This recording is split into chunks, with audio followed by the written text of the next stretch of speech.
House Speaker Nancy Pelosi could visit Taiwan as soon as today. And just this morning, Russia is siding with China, saying that any visit from Pelosi would be seen as a provocation.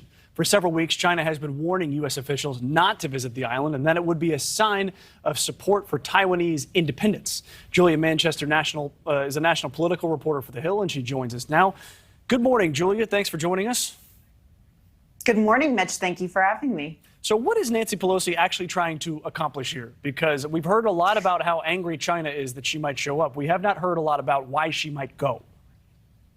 Right. Well, I think it sends a huge message if she goes. It sends a message at a time when the U.S., for example, is supporting Ukraine, a small country that is living in the shadow of a larger authoritarian country. And that authoritarian country obviously made the move to invade it. Now, China obviously has not invaded Taiwan. However, Taiwan is a smaller country, very much living in the shadow of China. A lot of contested politics in the region. China is very much expanding its political and military influence in the Asia-Pacific region. So her going to Taiwan would send a message that she is defying China, that she is very much standing up for democracy, for example. I think her supporters and supporters of the visit would argue that. However, I think it's interesting that it seems at this point, and I say seems because we don't know for sure, but it seems like if she goes, it will be an unofficial visit. It was not on her official itinerary, for example. So we'll see how it plays out, if there's any,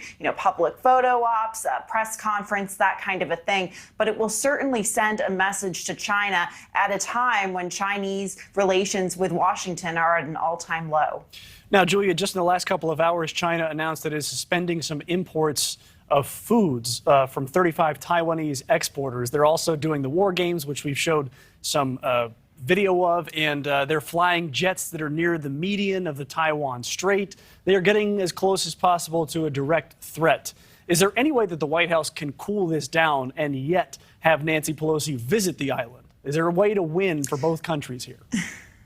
It's very difficult because we know that last week Chinese President Xi Jinping spoke with President Biden over the phone, and he warned Biden to be careful of playing with fire. And it would appear to be that means, this potential visit by Pelosi and other, signs of U.S. support for Taiwan. We see that China is very much posturing here. So for the Biden administration, I would say to an extent, their hands are tied. We have to remember the Biden administration and Nancy Pelosi are two separate branches of government. The Biden administration technically can't tell Pelosi really what to do, where she can visit. This is very much a visit in the capacity of her legislative leader position. So, I think it creates a headache for the Biden administration because they don't want to be answering questions about this. They have a lot on their plate already. However, I'm sure they are somewhat in communication and advising the team going with Pelosi if she, in fact, visits Taiwan. Yeah, I feel like China and the United States, it's posturing. You mentioned it. It's hold me back, bro. Hold me back.